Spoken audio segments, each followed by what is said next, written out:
do serviço. Eles saem de lá e vêm para cá. Por quê? Porque a Torá, nós fizemos na cidade um percurso com a Torá.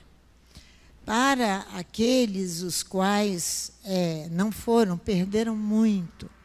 Perderam muito a oportunidade de somar conosco aquilo que Adonai está fazendo. Ele tomou o outro Sefer Torá e levou para uma casa civil, para que você entenda que a Torá de Adonai, tanto a lei civil quanto a religiosa, para ele é a mesma coisa.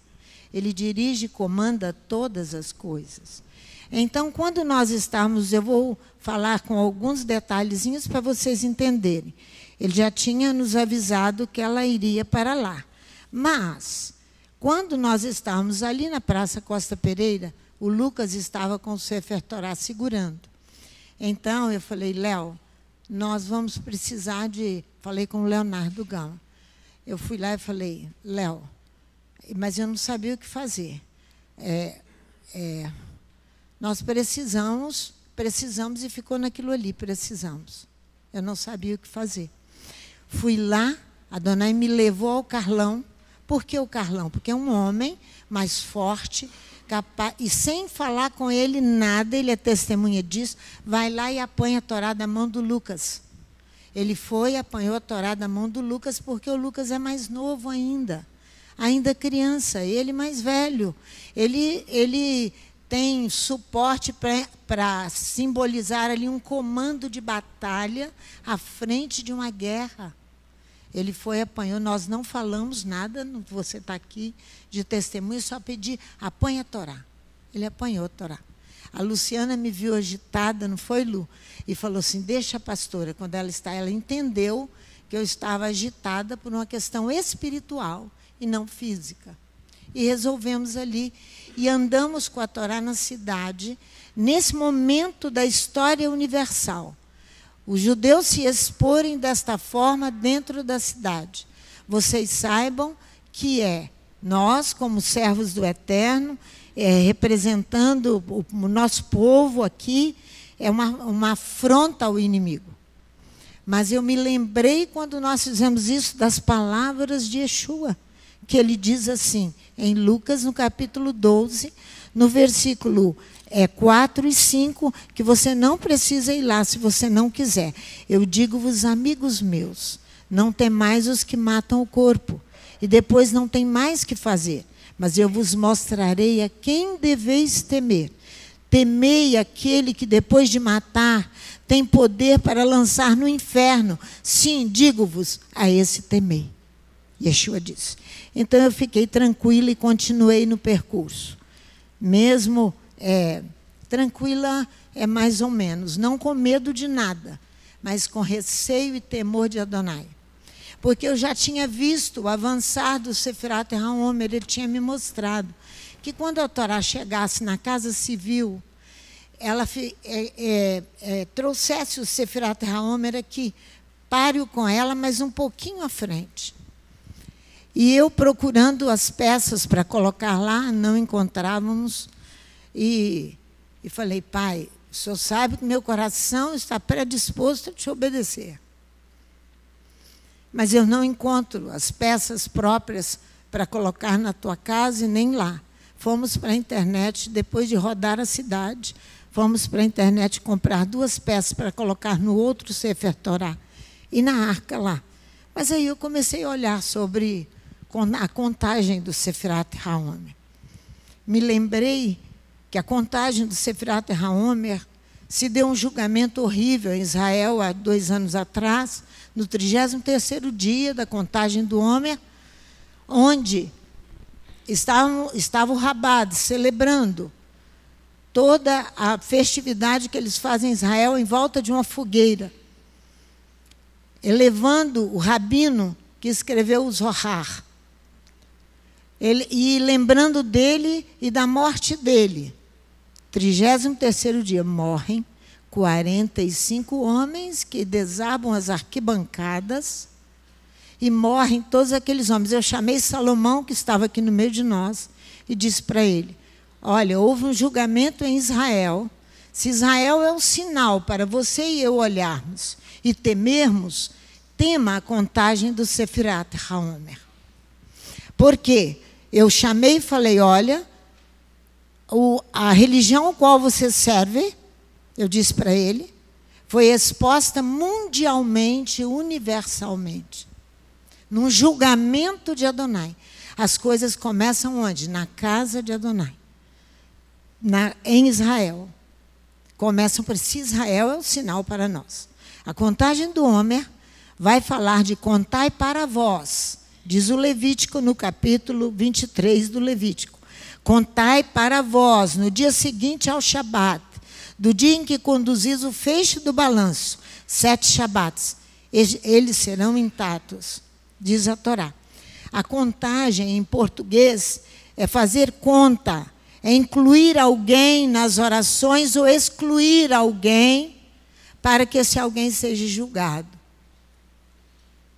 Olha, presta atenção no que eu estou falando. A contagem, eu gostaria que você fosse a 2 Reis, capítulo 10.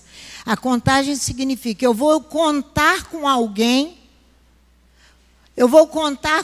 se ele é um comigo, para fazer o que nós fizemos, contra a idolatria, contra o pecado, ou eu tenho que contar com alguém. Olha o que Jeú faz em 2 Reis, quando ele vai enfrentar a idolatria em Israel. Olha, no capítulo 10 de 2 Reis, olha aqui. Ele vai dizer para Jonadab, presta atenção no versículo 15. Ele vai extirpar o culto a Baal, a idolatria de Jezabel e de Acabe. O que nós estamos lutando, lembra o que Léo falou? Eu tomei a palavra semana passada e disse assim, a idolatria, ela é adquirida. Você não nasceu idólatra, você adquire idolatria. Ou a você mesmo, aos seus bens, ao dinheiro, ou às suas ideologias, aos seus ideais, aos seus filhos, ou à sua casa, alguma coisa. Você não nasceu idólatra, você adquire idolatria. É contra ela que nós estamos lutando. E que a contagem do Homer tem um valor esplêndido para isso. Contareis para vós, para teres sabedoria e deixares a idolatria. Partindo dali, versículo 15, encontrou-se com Jonadab, filho de Recabe, que lhe vinha ao encontro. Saudou Jeú e lhe perguntou, reto é o teu coração, como o meu coração é com o teu coração, para julgar a idolatria? Respondeu Jonadab, então se dá-me a tua mão. E ele lhe deu a mão, e Jeú fez subir consigo no carro. Uma contagem é contar quantos que você pode contar para se levantar contra a idolatria.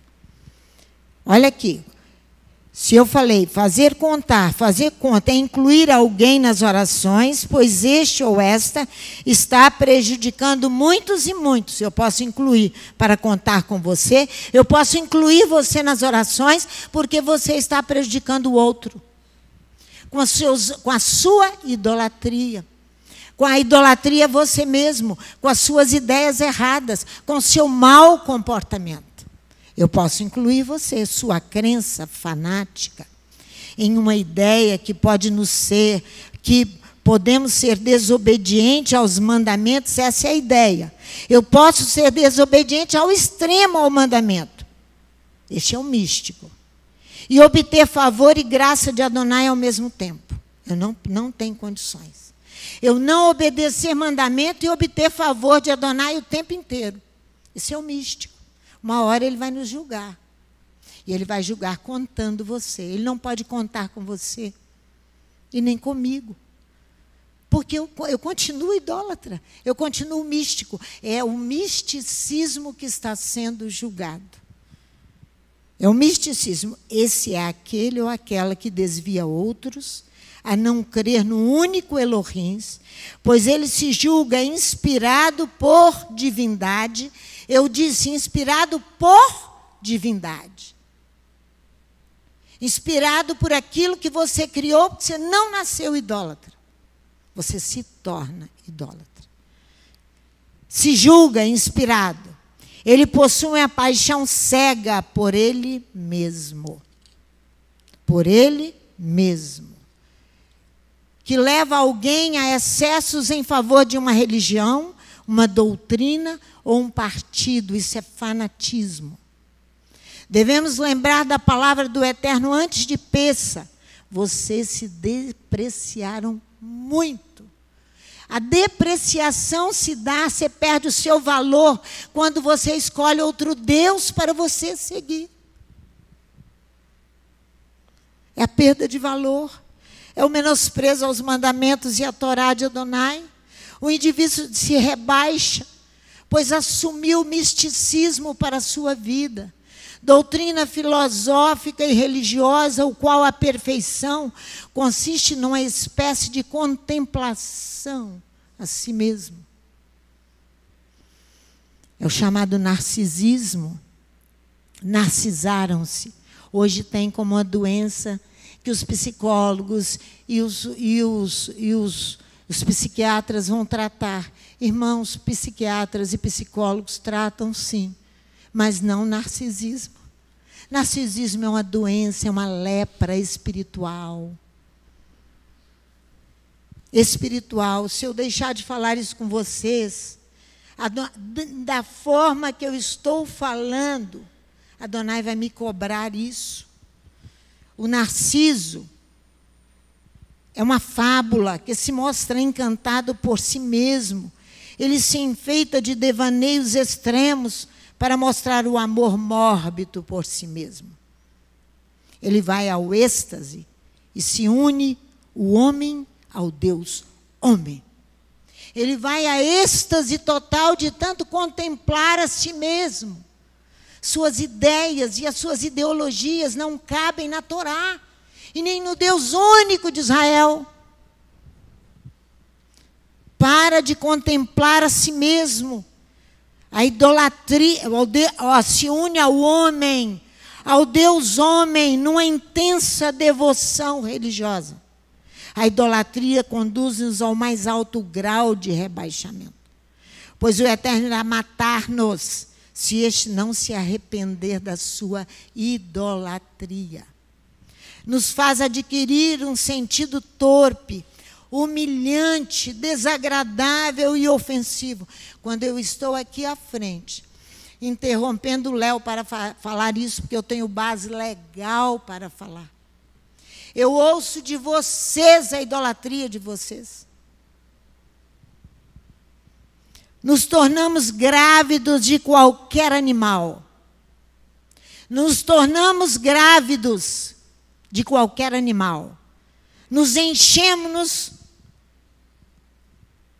e nos estorvamos. Vocês lembram quando Adonai fala para Abraão que quando a taça enchesse? A taça encheu. A taça encheu. E nos estorvamos e embaraçamos-nos, ocupando totalmente o coração por idolatria. A si mesmo. E não deixamos espaço para o sopro sagrado nos admoestar, nos corrigir e nos disciplinar. Deixamos de moer. Referimos-nos ao engenho ou a um moinho que não se sujeita a uma prensa. Você e eu não nos sujeitamos à prensa de Adonai. Aí não sai óleo, não tem vinho, não tem cana, não tem nada doce de nós, só tem amargo. Pode ficar branco, pálido, azul, da cor que você quiser. Mas eu estou cumprindo o que Adonai me falou. Da cor que deixou de ruminar a palavra de Elohim, deixou de repassar muitas vezes no Espírito, para conferir as ideias e as ideologias humanas e os pensamentos humanos, se eles se ajustam com a Torá. Se eles não se ajustarem, você é idólatra. Você tem um ídolo. Cansam e se fadigam. Vocês se lembram quando a Adonai me acordou lá em casa e me trouxe ao centro ali, na Praça Costa Pereira, estavam os bêbados caídos, as pessoas que saem daqui bêbadas, caindo gritam agora para o seu ídolo te salvar. Ele não vai te ouvir, ele te abandonou. Eu cantei para vocês, abandonado por você.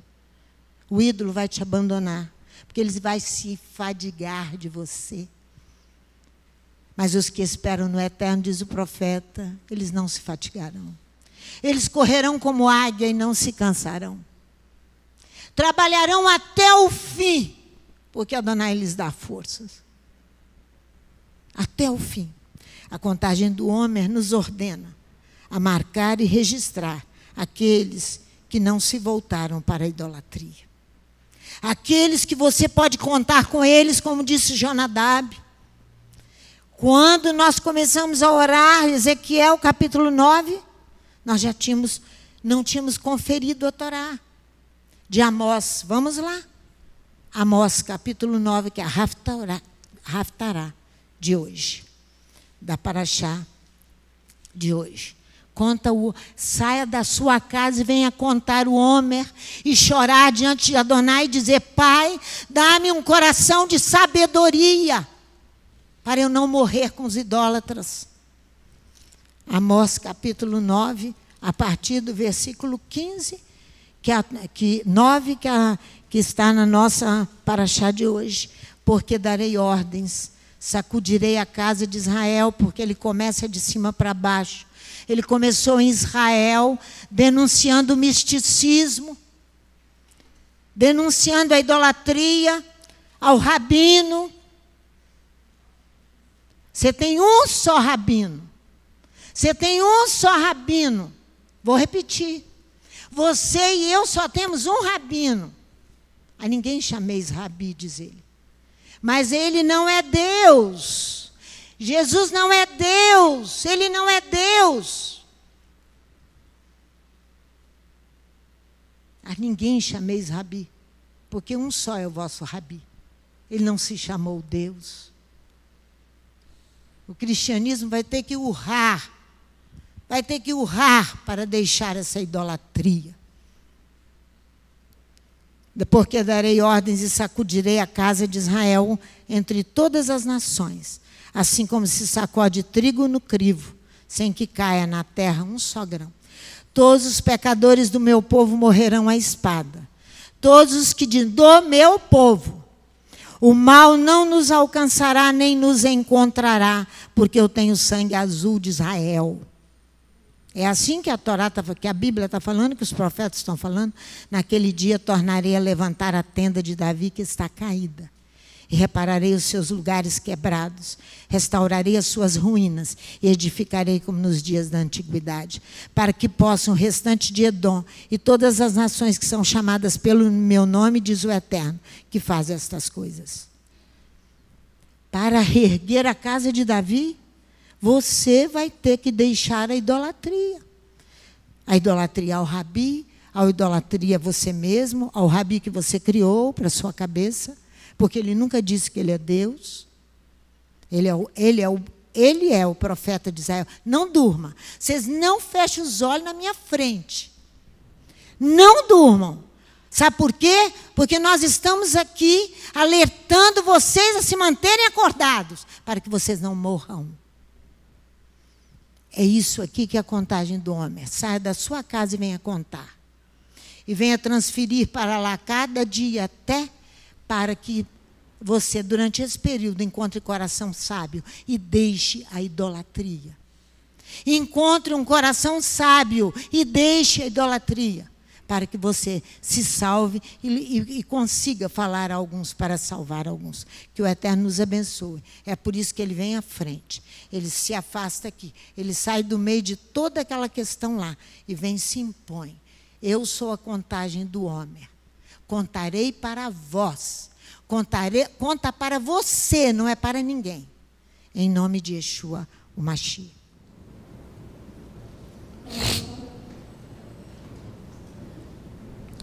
Vocês devem se lembrar que na noite de Páscoa foi procurado enfatizar que aquilo que é o mais importante do jantar, que é o Messias, ele deveria ser apresentado logo no início para que as pessoas tivessem o desejo de buscá-lo até o fim. E é por isso que essa casa se sustentou até hoje defendendo que ele não é Deus, mas ele é o único Rabi. Então, se vocês querem entender a palavra de Adonai, ela aponta para o Mestre, ela direciona para o Mestre, para que nós o desejemos até o fim. Mesmo que no início nós conheçamos ele de forma superficial, parcial, mas que no fim nós comeremos daquele pão com toda vontade, com todo prazer que há de conhecer um Mashiach pleno na nossa vida. Tomando essa premissa de apresentar o fim para que todo o trajeto seja desejoso, hoje é um Shabat de Pessa, Shabat de pães asmos, como o Leomar já informou. Nós estamos, de forma educativa, é chamado Pessa, os 7 dias de pães asmos também. Então fala assim, Pessa 1, 2, 3, 4, 5, 6 e 7. E nós estamos aqui em Pessa 5. E diante desses dias de contagem do Homer, nós vamos ter que falar sobre esse assunto dentro do prisma que a pastora já trouxe a palavra aqui para nós mais cedo, pouco antes aqui. Mas eu queria que vocês fossem a Êxodo capítulo 32, porque vocês precisam entender aonde nasce o Sefirat HaOmer. O Sefirat HaOmer nasce na magnitude que o Eterno dá a algo tão simples que são esses feixes aqui, ó. Vocês vão entender o final do ensino agora, para desejar entender todo o ensino da palavra a esse respeito. Larissa, à tarde vai ter ensaio? Vai, que horas? 1h30? Então a gente retoma às 3h30 aqui o estudo da tarde, né? Então tá bom. Eu queria que vocês fossem no verso 22, aqui é o pecado do bezerro de ouro. Todos vocês conhecem o pecado do bezerro de ouro. Talvez seja o tema da Torá mais falado, mais discutido e mais ensinado, junto com a outorga da Torá do Êxodo capítulo 20. Talvez, eu não tenho essa certeza.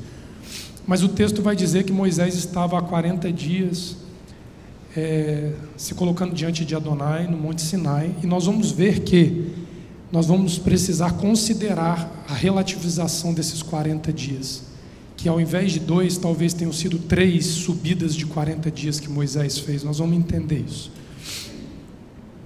a depender de como nós compreendemos a palavra.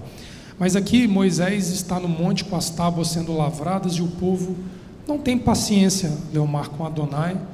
Arão ainda sem uma investidura absoluta sobre ele, ainda com suas fraquezas expostas. Arão cede e eles fazem um bezerro. Conforme foi dito aqui e dito semana passada, eles não eram idólatras, eles assumem a idolatria. Então eles pedem um bezerro. O bezerro não estava ali construído e eles se encantaram pelo bezerro e foram e adoraram o bezerro. Não, eles pedem o bezerro. Isso traz um agravante à culpa deles. Entenda, a culpa do pecado da idolatria por si só é desnecessário falar. É um dos critérios de pena de morte na Bíblia Sagrada, chamada pena de caretes, morrer como idólatra, tá? Para vocês entenderem a gravidade. Mas quando eles embutem um agravo sobre este pecado, você acha que não dá para ficar pior? Deu para ficar pior. Porque eles constroem um bezerro a partir de um desejo deles. Não era pré-existente. O que leva a entender que a idolatria não era algo patente neles.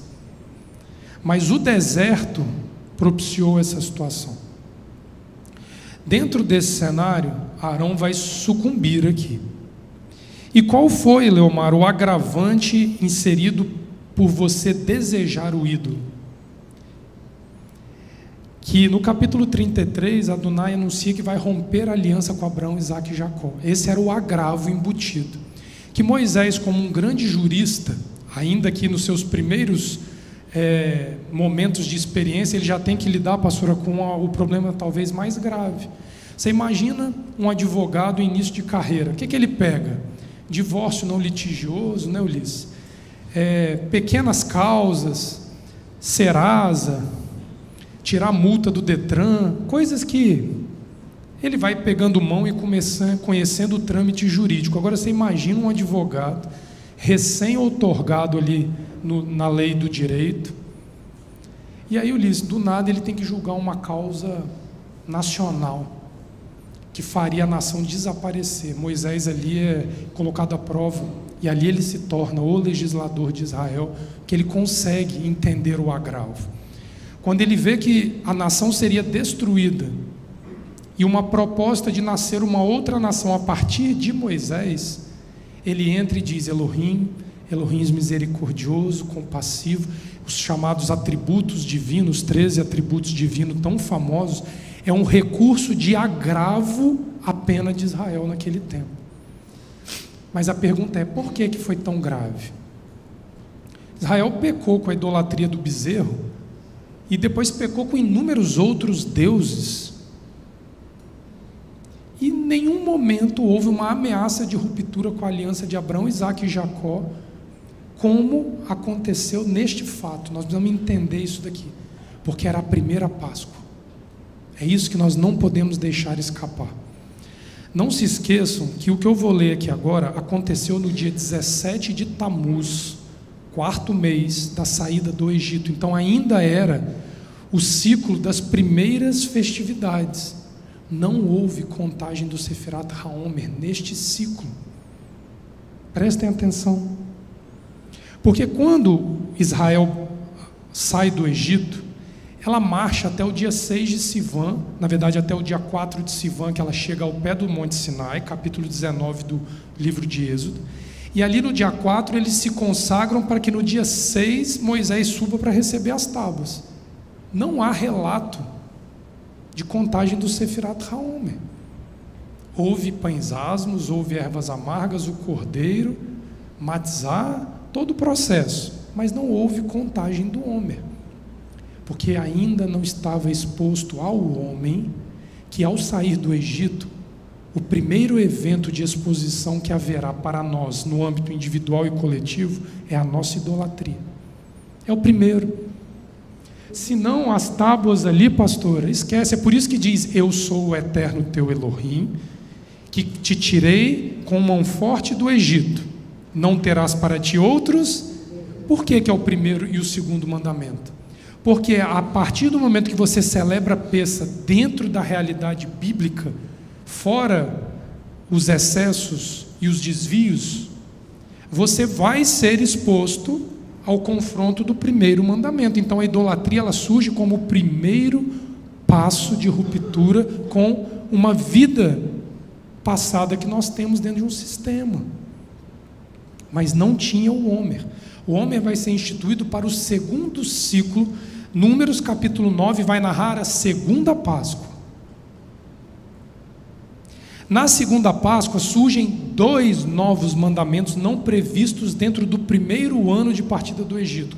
Quais foram esses 2 mandamentos? Que se um homem tivesse tido contato com um morto e não tivesse tempo de se purificar, ele teria o recurso de celebrar no mesmo dia do mês seguinte, Pêssah, no mês de Iar. Em vez de ser no mês de Nisan, ao segundo mês, o indivíduo teria a oportunidade da libertação do Egito, mas não teria 7 dias de asmos e não teria. Por isso, talvez, nós podemos aqui, pastora, causar uma certa, um certo questionamento, se talvez, diante deste fato, não tenha sido o fator motivador dos homens dizer: por que é que eu não posso celebrar Pêssah mesmo estando contaminado?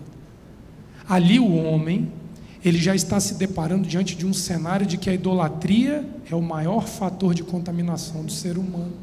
Então Pêssah Sheni vem como um recurso dentro do ciclo, para que a contaminação do ídolo, Rita, não deixe para ser julgada no ciclo seguinte. 30 dias depois Adonai te dá uma oportunidade. E quem faltou Pêssah aqui tem 14 de Iar, mês que vem agora, para celebrar, se for o caso.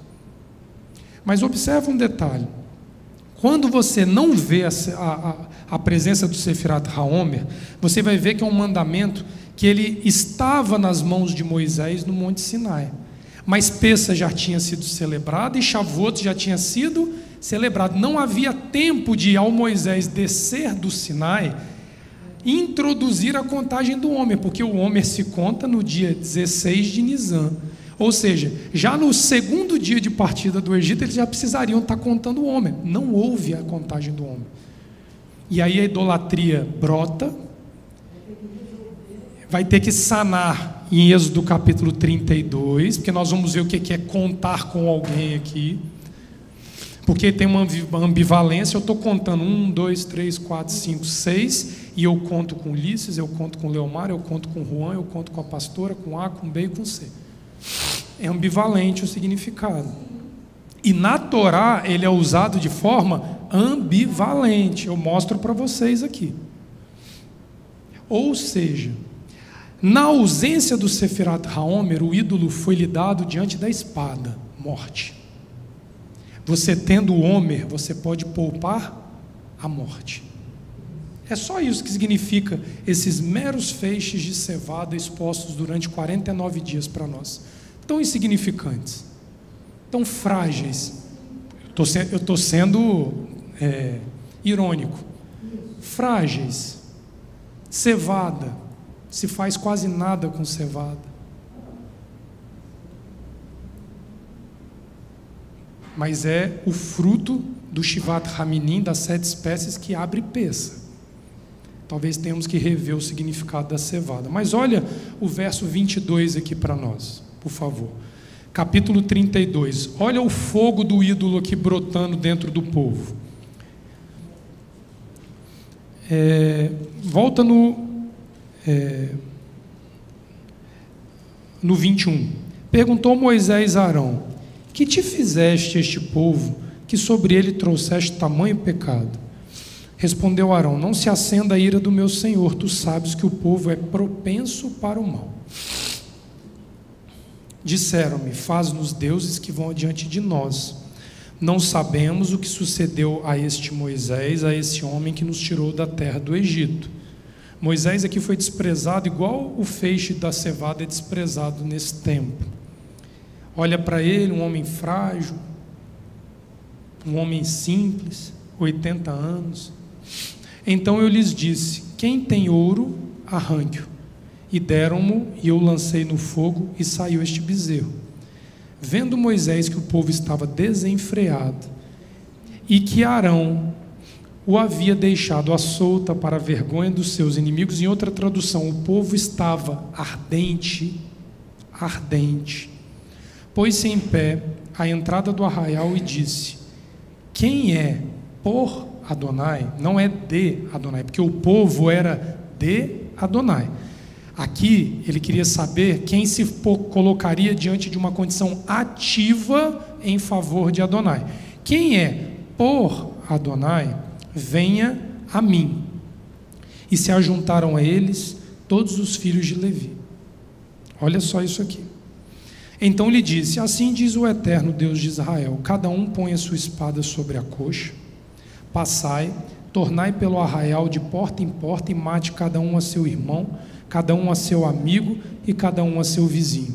Os filhos de Levi fizeram conforme a palavra de Moisés, e caíram do povo naquele dia 3.000 homens.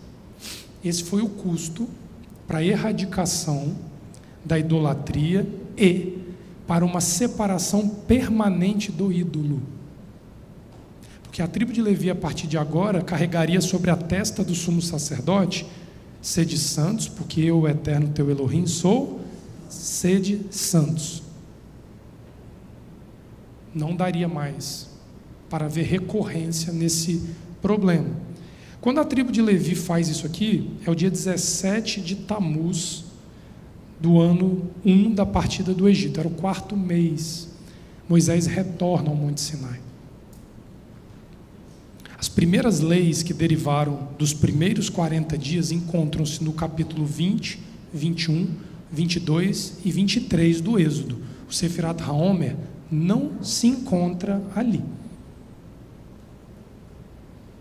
Dentro deste cenário, vocês vão entender que o final do livro do Levítico vai dizer assim: berrar, no monte. Ali ele resume todas as mitzvot, todos os hukim e os mispatim, os mandamentos, as ordenanças e os julgamentos de Adonai de toda a Torá. Então, no final de Levítico, o homem já tem ciência de todo o arcabouço legal da Torá. Aqui era em parte, porque Moisés sobe no dia 17 e ele passa mais 40 dias até o primeiro dia de Elu, a véspera do primeiro dia de Elu. Quando ele volta, nós caímos no capítulo 33, 34, quando ele expia Israel. Então ele traz de mais 40 dias novas leis. E no capítulo 33 e 34, ele sobe novamente no primeiro de Elu até o Yom Kippur, no dia 10 de Tisre. Ele faz 3 subidas, segundo alguns rabis. Tem uma divergência, pastor. Essa divergência vai dizer que a mesma subida dos 40 dias é a do capítulo 19 e do capítulo 24. Alguns rabis dizem que o capítulo 24 é a segunda subida e a do capítulo 33 e 34 é a terceira subida. Isso impacta a gente por causa de um aspecto do Sefirat HaOmer. Vocês vão entender isso aqui. Vocês vão entender isso aqui. Porque quando o povo de Israel, por 2 vezes fala, faremos e obedeceremos, ele diz primeiro no capítulo 19, faremos. Moisés desce do Monte Sinai, leia-se o capítulo 20, 21, 22 e 23 do Êxodo, e o povo diz o quê? Faremos e obedeceremos, porque houve uma apresentação da Torá. Quando você adentra ao capítulo 24, ele já vai dizer o texto que ele sobe com 70 anciãos, que é onde alguns rabis entendem que houve uma segunda subida antes da expiação do Yom Kippur. Presta atenção nisso. Por que eu fiz questão de entrar na questão do bezerro de ouro aqui com vocês? Porque o bezerro de ouro ele vai desencadear um evento único, risco de ruptura com Abraão, Isaque e Jacó, como diz aqui no capítulo 34. Vocês conhecem o texto aqui, vocês acabaram de ouvir a leitura desse texto durante a leitura da Torá aqui agora pela manhã. Não foi isso que você leu? Capítulo 33, do verso 12 até o 34, 26? Nós acabamos de ler. Significa, Leomar, que quando eles estão afobados pelo bezerro, eles já tinham recebido o capítulo 20, 21, 22 e 23. Adonai estava lá 40 dias pela segunda vez dando outras normativas. Nem com a primeira parte outorgada por Moisés da Torá, nem da primeira parte, houve temor deles. Quando Arão faz o bezerro e Moisés quebra as tábuas, ele não quebra a tábua primeira do dia de Shavuot. Ele quebra a tábua segunda com a qual ele descia. Observa que tudo isso, Moisés vai vendo um despreparo do povo em lidar com o mandamento. Daí começam a surgir normativas didáticas para que o povo, aceitando uma pedagogia regular e permanente, ele assuma para si o real valor de que cada mandamento tem. Não adiantou, pastora, entregar palavras, precisou entregar deveres e obrigações para que aquela palavra penetrasse no indivíduo. O exercício chamado ascese, que é um conjunto de normas e repetições que se faz objetivando algo mais profundo do que a simplicidade do exercício. Todo mundo conhece isso. No âmbito físico, no âmbito mental, você bota o indivíduo, pastor, de frente para o espelho, repetindo uma série de coisas para que estimule profundamente o cérebro dele a trabalhar dentro de uma perspectiva.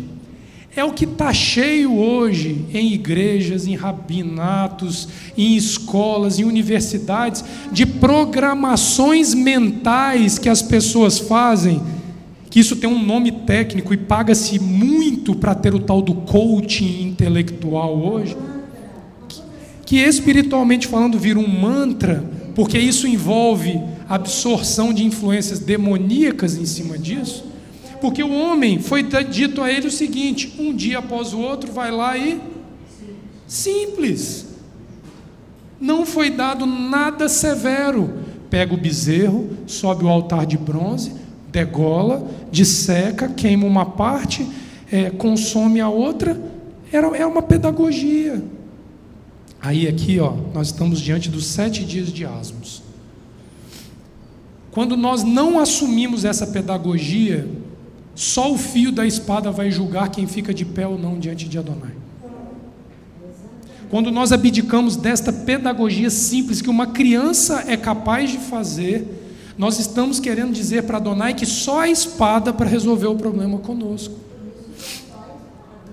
Aqui o texto diz que Levi se levanta e representa aqueles que são por Adonai. Precisamos entender isso. Isso aqui era o final da história que eu ia trabalhar à tarde. Mas abre lá o Levítico 23, verso 4 a 8, por favor. Aí, Leomar, vem o compêndio, já derivado das tábuas, as ordenanças com as datas. Aqui já é mandamento para ser cumprido no 2º ano de partida do Egito. Por isso que a arca estava pronta para cruzar o Jordão no 2º ano. Mas o problema do ídolo, ele se arrasta se nós não nos atentarmos. Ele se arrasta. Contar o Sefirat HaOmer é também se colocar disposto por Adonai. Adonai pode contar com você. Você passa 49 dias dizendo: conte comigo e conte comigo. Nós vamos trabalhar agora um outro aspecto da contagem, mas não se esqueçam, quem está de pé por Adonai, os levitas se colocam de pé para serem contados por Adonai. E vocês vão ver que existe uma diferença semântica e gramatical em ser contado com a raiz Sefirat e com a raiz Pacá, de Pekudei, nome de uma das paraxás que nós temos. Presta atenção que nós vamos ver que não basta, Leomar, uma contagem numérica de arrolamento de uma determinada coisa. Tem que ter algo por trás disso. Por favor, fica à vontade. Lembrando, Léo, que essa contagem que é feita na casa é uma contagem para aquele que está fazendo a contagem e para toda a comunidade. Ela é pública. Ela é pública. Isso. Então, na Casa Civil está sendo contado também. Por isso que a convocação... Porque a cidade está englobada nisso. Por isso que precisou fazer isso. Se a gente se atenta para contar o homem lá nos finalmente, o civil ia perder nesse aspecto. Perfeito. Então, quando você está diante da arca, diante da Torá, fazendo uma contagem, você está ali representando não só você. Então, a responsabilidade é muito grande. Sim. É isso que Moisés está fazendo ali. Aí, tomou a ser a responsabilidade para ele. É isso que os levitas fazem quando diz: somos por Adonai. Exatamente. Alguém se levante. Por Adonai. Isso, alguém se levante. Não, e não estão fazendo por mim, estou fazendo por Adonai. Eles não resolveram um problema deles, eles abriram mão de uma herança para trabalhar para o povo. Isso é ser contado com Adonai. Levítico 23, 4 vai dizer assim: eis os encontros de Adonai, vocações sagradas que convocareis em seu encontro. Na primeira lunação, no 14º dia da lunação, entre as 2 noites, observa como o peso é algo particular, entre as 2 noites, a noite do 14 e a noite do 15, entre as 2 noites, é peça para Adonai. E aos 15 dias deste mês é a festa dos asmos de Adonai. 7 dias comereis pães asmos. No primeiro dia, tereis santa convocação, nenhuma obra servil fareis, mas 7 dias oferecereis oferta queimada ao Eterno, e ao 7º dia, olha aqui a convocação na tela, haverá santa convocação, nenhuma obra servil fareis. Domingo, 17 horas aqui na casa. Amanhã. A primavera em Israel traz consigo o início do calendário religioso da Torá, sendo Pêssar o ato inaugural do calendário. E é seguido de 7 dias de asmos. Essa legislação da Torá é altamente estudada e analisada pelos estudiosos, havendo uma gama enorme de livros, textos de apoio, ensinamentos para nos ajudar nessa compreensão. Pêssar e pães asmos é altamente difundido. Altamente difundido. Ninguém tem dificuldade, pastor, de saber a data de Pêssar. O que se faz em Pêssar é altamente conhecido. Alguns estudiosos da Torá aprofundam a compreensão sobre esse tema, prolongando-o até a celebração seguinte, Shavuot. Aqui começa a apertar. Na qual ocorre a outorga da Torá. Quando a Torá é dada no Monte Sinai, festa de Shavuot ou Pentecostes, muitos deles afirmam que não há sentido algum de celebrarmos Pêssar e não concluirmos o processo de Pêssar em Shavuot, dando uma conotação de dependência entre as duas datas. Aqui encontra-se a maior relevância dos feixes de cevada. É uma coisa só. A pastora Santa está dizendo, parece até que é uma coisa só. Eu afirmo, é uma coisa só. Porque é o Sefirat HaOmer que não me permite abandonar aquilo que eu fiz em Pêssar. É o Sefirat HaOmer que mantém minha memória viva durante 49 dias contando de que o que eu fiz em Pêssar não acabou, mas que precisa ser completo em Shavuot. Fazendo uma análise sobre esta ótica, vemos que Pêssar é um ato solo de autoria de Adonai, onde ele se apresenta como Ribono Shel Olam, o soberano do universo. E vocês vão ver que esse é um conceito do judaísmo moderno dos tempos de Yeshua. A palavra soberano não é usada no Tanar. Mas quando no tempo de Yeshua, já no tempo do rabinato, eles começam a ver que o cumprimento do Tanar se faz palpável diante deles, começa a se reconhecer Adonai como soberano do universo, absoluto. 1 Timóteo capítulo 6, que nós estávamos lendo agora, vai dizer que ele é o rei soberano. Essa é uma palavra moderna que não consta no Tanar. Ele vem sobre uma nação idólatra para julgá-la e resgatar um povo com promessas a serem cumpridas. É por isso que ele é soberano. Ele faz um ato em dois ao mesmo tempo. Vale lembrar que, em meio a este ato de julgamento, tanto o Egito quanto Israel conhecem o nome de Adonai. Isso aqui não é de pouca monta, tá? Fato não compartilhado nem mesmo pelos patriarcas, Abraão, Isaque e Jacó. Não testemunharam conhecer o nome Yud, Rei, Vav, Rei, o tetragrama do nome divino. Não sabem. Ou se souberam, ficaram calados e não teve testemunho a esse respeito.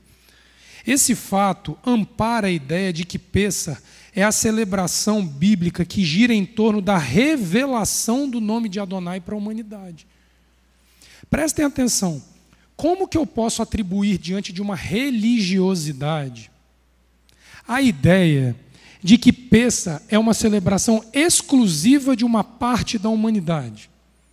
Quando ele vem sobre a humanidade moderna há 3.500 anos atrás e revela o nome dele a todos no mesmo ato.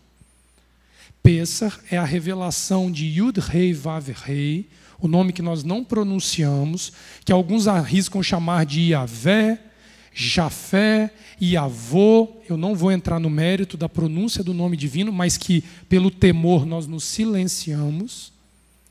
A humanidade daquele tempo conheceu em primeira mão este nome.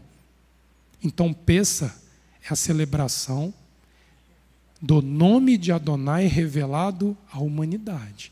Opa! O religiosismo entra em queda vertiginosa a partir de agora. Os Bnei Noah, que se aceitaram ser o cachorrinho, agora tem que se erguer para dizer, Pêssar também é para mim. O mundo cristão precisa se erguer e dizer, Pêssar, não a Páscoa cristã, Pêssar é para mim também. Com data e tempos. Com prescrições absolutamente intocáveis. O Êxodo capítulo 3, no verso 13, disse o Eterno a Elohim, Moisés a Elohim, eis-me que, quando eu vier aos filhos de Israel e lhe disser, o Deus de vossos pais me enviou a vós, e eles perguntaram, qual é o seu nome? Havia uma premissa de que o enviado profético de Adonai, quando viesse anunciar a salvação ao Egito, traria o nome revelado. Moisés, como é que eu chego sem esta revelação? Disse Elohim a Moisés, Irie asher erie, eu serei o que serei. Disse mais, assim dirás aos filhos de Israel, eu serei, me enviou a vós. Disse Elohim ainda mais a Moisés, assim dirás aos filhos de Israel, Yud Re Vav Re, ele literalmente pronuncia o tetragrama, o Deus de vossos pais, o Deus de Abraão, o Deus de Isaque, o Deus de Jacó, me enviou a vós e este é o meu nome eternamente. Aqui Israel toma ciência do nome de Adonai. E assim serei lembrado de geração em geração. Vai, ajunta os anciãos de Israel e diz-lhes, Yud Rei Vav Rei, o Deus de vossos pais, o Deus de Abraão, Isaque e de Jacó, me apareceu, dizendo, em verdade vos tenho visitado e visto que tem sido feito no Egito.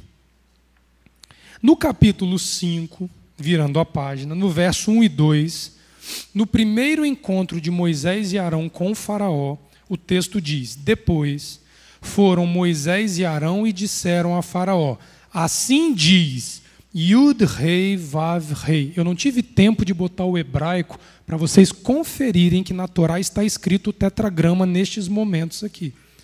Yud Rei Vav Rei, o Deus de Israel diz, deixa ir o meu povo, para que me celebre um encontro no deserto. Respondeu o faraó, quem é Yud Rei Vav Rei? Ele pronuncia. O Egito conhece por meio da pronúncia o nome de Adonai, para que lhe ouça a voz e deixe Israel ir. Não conheço Yud Rei Vav Rei, nem tampouco deixarei Israel aí. Então a humanidade moderna daquele tempo conheceu o nome e a pronúncia do nome de Adonai. Nós estamos próximos desse dia. Porque o profeta de Israel vai vir anunciar para o globo terrestre o que é Yud Rei Vav Rei. E vai acabar com essa desordem religiosa que impera sobre a face da terra. Eu vou repetir, vai acabar com a desordem religiosa que impera sobre a face da terra, porque a religiosidade é um ídolo oculto no coração do homem. O homem religioso é um idólatra em potencial e oculto. Notem que de maneira enfática, o Eterno exige que o Egito cumpra apenas uma ordem, deixa aí. E que Israel vá. Era uma ordem para cada lado. Léo, por faraó ali pronunciar o nome Yud Rei Vav Rei, ele se torna indesculpável. Ele está julgado para o bem ou para o mal. Logo aqui no início. Isso aí. Porque ele pronunciou o nome sagrado. Isso é grave. Isso é grave. Ah, mas eu não sou faraó e eu nunca pronunciei o Deus sagrado, mas falou em nome dele. Não esqueça do terceiro mandamento que diz, não tomarás para ti o nome de Adonai em vão. Se um dia você diz que Deus falou, Deus me curou, Deus me libertou, Deus fez, Deus mostrou, você assume a mesma dependência de vida e morte que o faraó assumiu quando pronunciou Yud Re Vav. Ou vocês têm alguma dúvida que se esse nome não tivesse caído no esquecimento da sua pronúncia, depois do templo ter sido destruído em Jerusalém a primeira vez, se a humanidade hoje não estaria fazendo votos pelo nome Yud Re Vav Re? A baderna estaria pior do que já está. Desde os primórdios do apelo divino, podemos notar a intenção de trazer Israel ao deserto, numa espécie de movimentação ativa da parte dos egípcios e do povo. Eu preciso contar com alguém. Eu conto que o Egito ceda e eu conto que Israel marche. Porém, diante da negativa egípcia, não deixarei, o enredo toma um novo aspecto. Visto que a partir deste ponto Adonai subjuga o Egito e remove Israel passivamente. Israel não tem esforço para sair do Egito. Se ambos os lados tivessem dito sim para Adonai, seria uma saída ativa de Israel do Egito com o consentimento de Faraó. Como Faraó não consente com Adonai, ele não é contado com aqueles que obedecem a Adonai, Adonai precisa anular o poder hebreu de marchar e falar assim, agora eu te tiro. Aí são as 10 pragas. É tão mais bonito marchar, né? Tiro as minhas milícias do Egito. Só que, pastora, seria um ato ativo, daria ao homem uma concepção de que ele pode sair da servidão. Faraó não deixa. Porque se nós entendermos o significado do nome Faraó, nós vamos entender o porquê que é necessário que o primeiro ato de libertação seja por parte de Adonai e não do homem. Presta atenção nisso. O Êxodo 6, verso 1 a 8 diz assim: Disse o Eterno a Moisés, agora verás o que hei de fazer a Faraó. Quando um dos lados rompe com Adonai e deixa de consentir com Adonai, Adonai faz uma ameaça. Agora verás o que hei de fazer com o Faraó, pois com mão poderosa os deixará ir, e por mão poderosa os lançará fora da sua terra. Mudou o tom. Saiu do apelo para uma promessa, para uma ameaça. Falou mais Elohim a Moisés e lhe disse, eu sou Yud-Re-Vav-Re. Apareci a Abraão, a Isaque e a Jacó, como Elohim El Shaddai. Mas pelo meu nome, Yud-Re-Vav-Re, não lhes fui conhecido. Então Adonai diz que Abraão, Isaque e Jacó não conheceram esse tetragrama. Também estabeleci a minha aliança com eles para dar-lhes a terra de Canaã, a terra em que habitaram como peregrinos. Ainda ouvi os gemidos dos filhos de Israel, os quais os egípcios escravizaram, e me lembrei do meu pacto. Portanto, dize aos filhos de Israel, eu sou Yud-Re-Vav-Re, e vos tirei de debaixo das cargas do Egito. Vos livrarei da sua servidão, vos resgatarei com braço estendido e com grandes manifestações de julgamentos. Tomar-vos-ei por meu povo, e serei vosso Elohim, e saberei que eu, o Eterno, eu, Yud-Re-Vav-Re, vosso Elohim, que vos tiro debaixo das cargas dos egípcios. Ele bate uma promessa e diz, em 4 atos eu vos arranco. Nós acabamos de ler a base bíblica dos 2 versículos que simbolizam as 4 taças que nós levantamos na noite de Pêssar. Eu liberto, eu arranco e eu julgo. Ele tomou para ele como pessoal a negativa de Faraó. Só que cuidado para se isentar de que você e eu não somos tal como Faraó.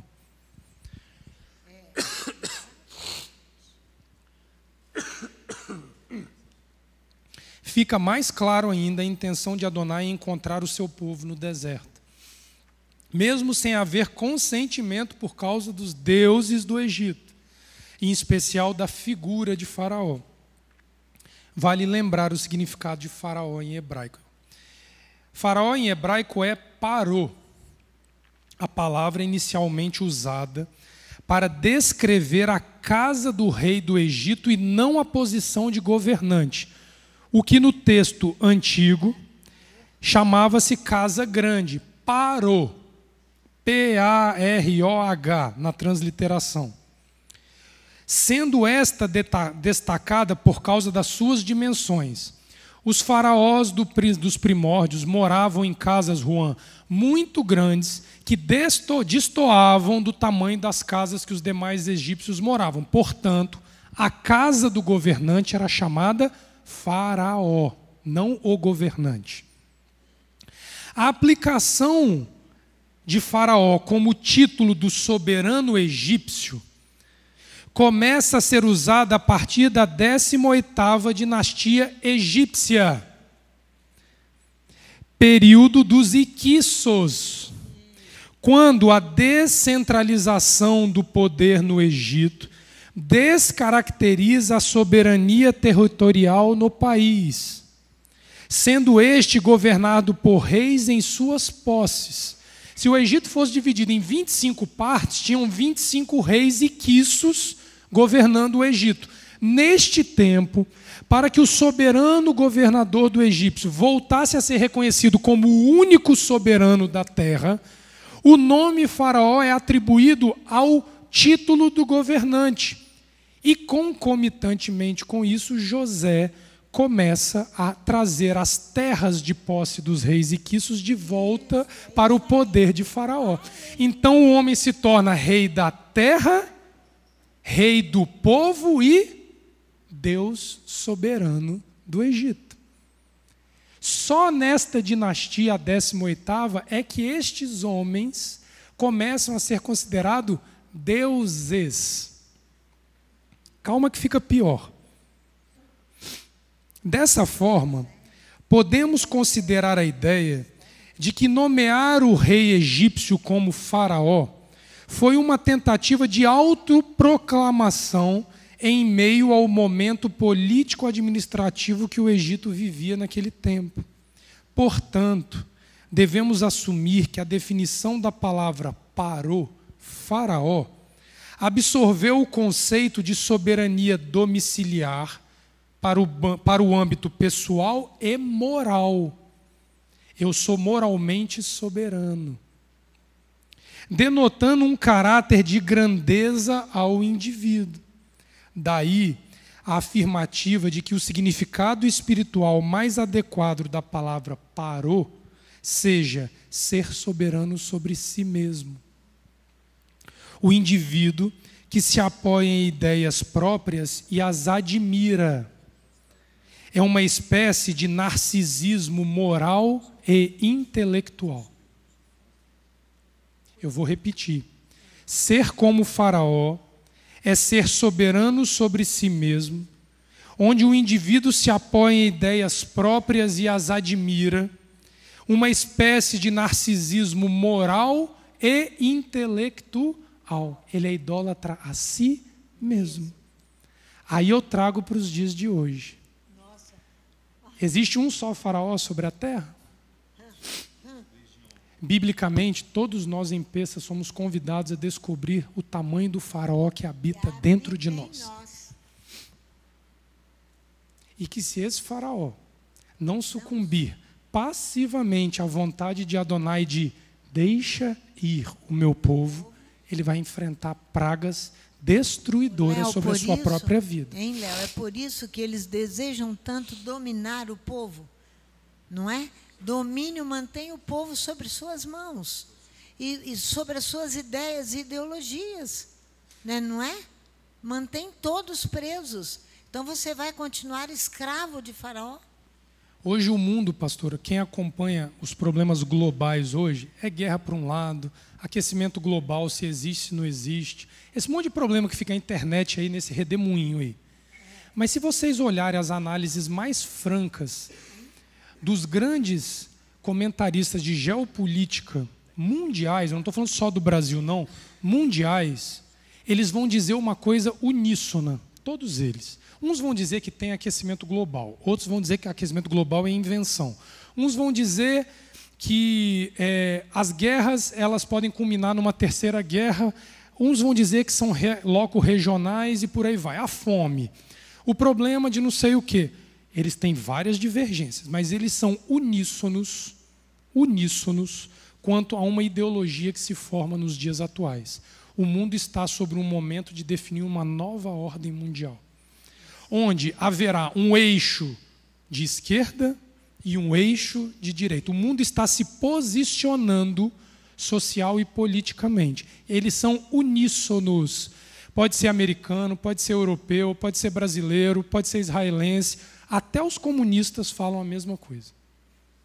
O que eu quero dizer com isso?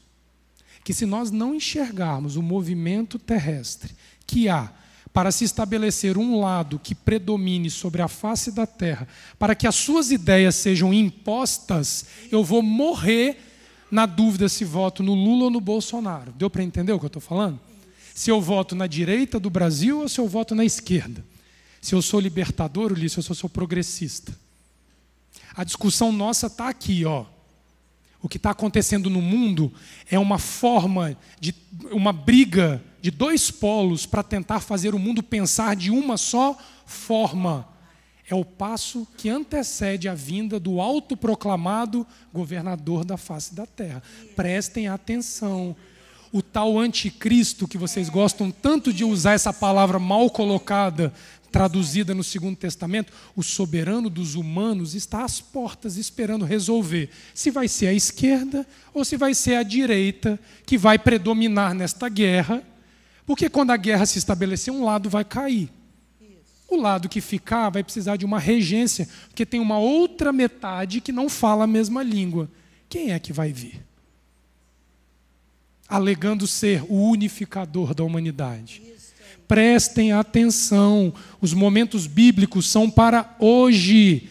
Sefirat HaOmer não é história da carochinha. Eu preciso chegar em Shavuot com a mesma consciência que o faraó do Egito morre nas águas do mar de Junco, afogado diante dos olhos dos filhos de Israel. Eu e você precisamos abandonar qualquer traço de idolatria a nós mesmos, a um sistema religioso ou a qualquer outra coisa para seguirmos Adonai, senão nós não vamos sucumbir. Não se engane. Pela espada, né? O Êxodo capítulo 38, 8 vai dizer para nós de forma taxativa que aquele sacrifício que seria perene pela manhã e pela tarde, o holocausto, o olá, do altar de bronze que ficava no pátio do tabernáculo, no átrio do tabernáculo, era feito de uma indumentária. Alguém sabe me dizer qual é? Foi um único tipo de coisa que foi usado como base para a construção do altar de bronze do holocausto no pátio do tabernáculo. Qual foi esse instrumento? Os espelhos que as mulheres gostavam de se autocontemplar, e elas abrem mão para que eles sejam derretidos e reconstruídos num altar, símbolo do desejo daquelas mulheres de destruírem toda e qualquer adoração à sua imagem, às suas ideias, às suas condutas e aos seus pensamentos. Sabe o que essas mulheres dos espelhos se submeteram a fazer? Lavar a roupa dos levitas, cantar durante os atos sacrificiais e dar o suporte a eles, sem sequer serem arroladas. Ao passo que alguns comentaristas vão dizer que era um exército de milicianas. E ponto, não tocam mais no assunto. Tinha muito mais mulher trabalhando ali do que homens, mas dando suporte aos homens. Elas abrem mão de toda essa natural conduta para assumirem uma vida sem idolatria. Esse foi o primórdio do altar de holocausto, que os homens precisam manter aceso de manhã e de noite e de manhã todos os dias. E tem responsabilidades para os dois, né? Tiago, lá na frente, como um discípulo do Messias, Rita, ele vai pegar este conceito. Toda vez que eu leio essa parte de Tiago, Rita, é como se eu estivesse vendo Tiago debruçado no rolo da Torá, lendo a Parashá, Vaikarel, sobre os espelhos de bronze, e ele escreve da seguinte forma no capítulo 1, verso 22: tornai-vos, pois, praticantes da palavra, e não somente ouvintes, enganando-vos a vós mesmos, porque se alguém é ouvinte da palavra e não praticante, é aquele indivíduo que não quer vir aqui para mexer o Sefirat HaOmer nos 49 dias, não quer carregar a caixa de som para a rua, não quer fazer o percurso do Halel, porque tem dor nas juntas e está velho. Para esses, ele assemelha-se ao homem que contempla num espelho o seu rosto natural, pois a si mesmo se contempla e se retira, e para logo se esquece de como era a sua aparência. Esse aqui é o preguiçoso que quer viver a vida religiosa e não quer a prática cotidiana desta vida que Adonai nos impõe. Se não houver prática, se não houver casa e alon e associação Aleph Bet, morreremos como idólatras na nossa religiosidade. Teve fila de espera para a noite de Pêssach aqui, vocês sabiam disso? Maine tinha uma lista de 10 pessoas, esperando que se houvesse alguma desistência pudesse entrar, e vieram, né? No Halel não precisava de lista. E não tinha metade das pessoas na rua no Halel. Estavam com medo de que fossem vistos. Carlão sabe do que eu falei com ele. O que eu falei com você? Pega a Torá e marcha na frente do carro, não foi? Ele na frente, falei, vai na frente do caminhão. Eu não falei nada. Mas ele sabe que eu falei isso para ele. Porque ele sabe que nós marchamos em lugar muito pior há pouco tempo atrás, de equipar na cabeça em bairro árabe, em pleno atentado de 7 de outubro. Quem estava pior, Carlão? Vitória, perto do que nós passamos? Pega a Torá e marcha na frente do caminhão. Porque em todo o tempo dessa semana de Pêssego eu tive um receio de morrer. Eu falei com algumas pessoas aqui. O Ulisses sabe que eu falei com ele. Qual foi o motivo, Ulisses, que eu não queria morrer? Uma coisa simples. A arca que iria lá para a casa civil, nós íamos transportar na caminhonete da congregação. Eu tive tanto medo de cometer o mesmo erro que Davi e um ser morto ali, que pegamos eu, Maxwell, José, Fabrício, fomos andando daqui lá na casa civil com a arca apoiada nas madeiras, com ela vazia, mas apoiada nas madeiras. Levi encontrou com a gente no meio do caminho e nós colocamos a arca lá dentro. Nós preferimos fazer isso, apagar para ver se o problema era literal ou se era só uma questão filosófica mesmo. Nos recusamos. E a Torá chega lá na noite do Halel.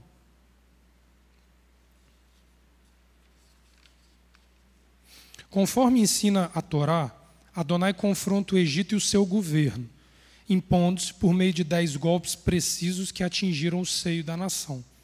Em seu ato final, a morte dos primogênitos, Adonai desencadeia um golpe fatal no coração das famílias egípcias, que não tem outra alternativa a não ser forçar a saída de Israel rumo ao deserto. Nesse momento, vemos uma marcha rumo ao tão aguardado encontro com Adonai no deserto. Aqui começa Pêssego. Porém, não devemos nos iludir a esse respeito. Ao longo de 50 dias após a saída do Egito, o povo começa a ser provado e ensinado no deserto.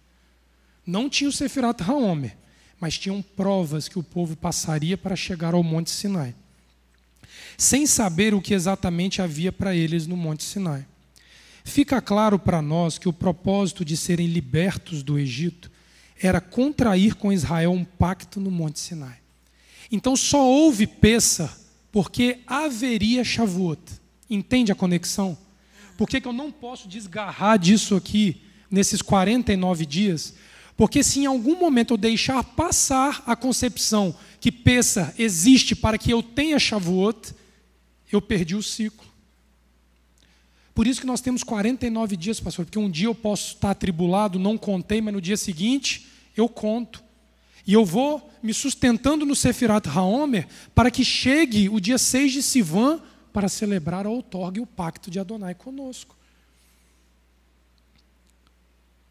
De maneira que nós podemos concluir que não havia previsão de liberdade, Pêssego, desvinculada de uma norma social, religiosa e espiritual que viria nos reger. Ele não nos soltou da gaiola e nos lançou na natureza como fazem os defensores dos animais. Eu não fui devolvido ao meu habitat natural. Não.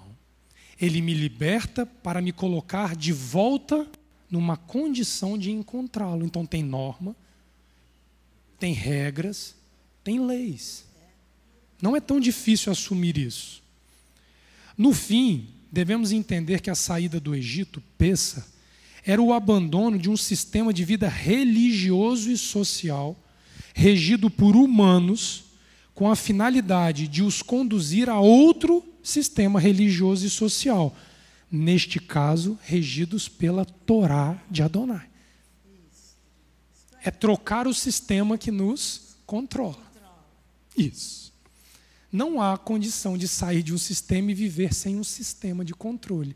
Ah, Leonardo, mas eu não quero a vida com Adonai. Você vai cair na idolatria, você vai cair no misticismo, você vai cair no ateísmo, você vai cair no cristianismo, você vai cair no judaísmo, você vai cair no budismo, no shintoísmo, no hinduísmo, em qualquer coisa que você quiser.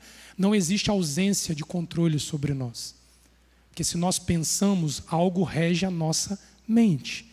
Se não for a Torá inculcada de manhã, de tarde e de noite, outra coisa vai reger a minha cabeça. Não há liberdade desta forma. É uma falsa sensação de liberdade achar que nós não somos prisioneiros de algo que nos conduz. Nós somos conduzidos. A questão é, pelo que seremos conduzidos? Essa é a nossa escolha. Por Adonai ou por todo o resto? Por isso que não devemos errar neste aspecto. Pessah acaba no momento em que nós contraímos uma aliança com Adonai em Shavuot. Ressalto que a adesão aos termos de Adonai era voluntária e foi assumida pelo povo simplesmente pela adesão e confiança em Elohim. Êxodo capítulo 24, 7. E tomou o livro da Torá, leu ao povo e eles disseram: tudo o que falou o Eterno faremos e obedeceremos. No capítulo 19, antes da Torá ser revelada, nós faremos. Sem saber, pastor, o que era. Simplesmente conduzidos por um amor legítimo ao único Senhor. Livre de tudo.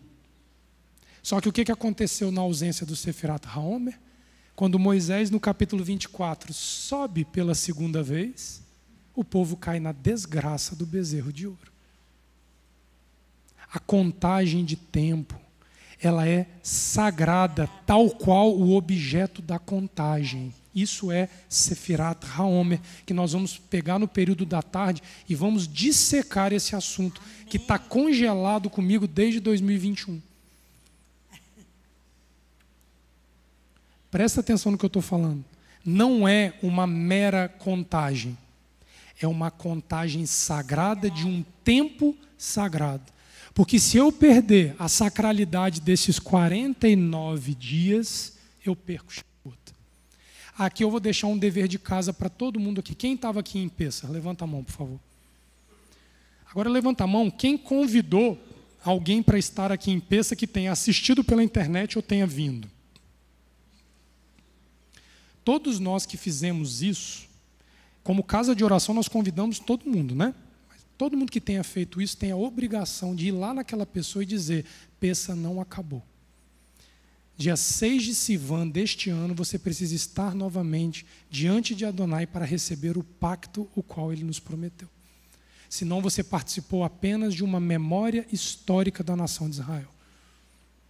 É minha e é vossa responsabilidade a esse respeito. Shabbat Shalom, 15.